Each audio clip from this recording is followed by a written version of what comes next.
soora uumaa soore ilillee daawwatan hin quufne soore kan ijji akka qara biiftuu baate kan deetti mammaraate guutuu amara badhaate soore atadda uumama addaati soore hundumaa boojite hunda siif laate mallabee namni si qabaate sooretti koo hin qabu waan hin dhabe sikkoo ta'ee fanda qaba hoojituu koo sumatuu adda kanaaf hunduu siif hirriba dhaba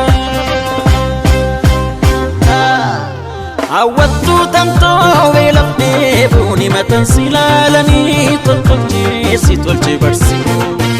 hoojituu namaa nakansi argate qofaa miti kan si daawwate marti charroome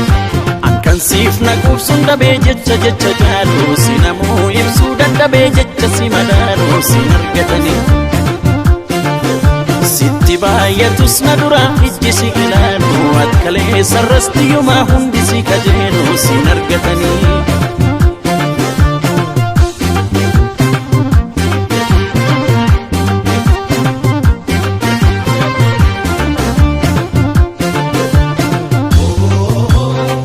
rakkenat dhugmaan callan jechisiisu ati jakkoo teenyuu kan jatti qoosu hin jirtuu dacheerra uumamna kakkeeti atanaaf takka miti waa mara kan gooti sooretti mara badhaati waan dhabee namni si qabaati utuu waa mara badhaati baguma naaf rabbi si laati sooretti mara badhaati waan dhabee namni si qabaati utuu waa mara badhaati baguma naaf rabbi si laati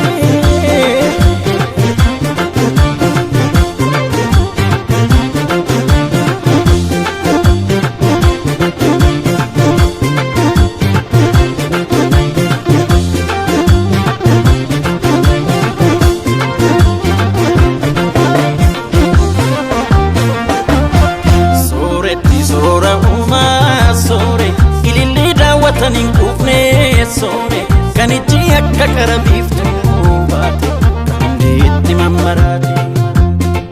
guutuu amara badhaate soore atadda uumama addaati soore hundumaa boojite hunda siif laate mallabee namni si qabaate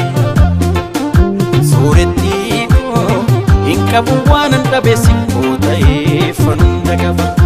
hoojituu koo sumatuu adda kanaaf hunduu siif hirriba dhaba sooretti tamtoo akka waan takka koo ta'uun mallee ormi maaf sit qubanatti raaf hawwattuu tamtoo kan sinaaf kenne rabbi namaa miti har'a koo sin godhanni dhukkoota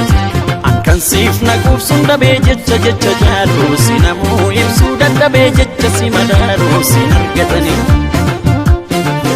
sitti baay'atus na dura ijji si ilaaluu akkalee sarrastiyyumaa hundi si kajeeluu si argatanii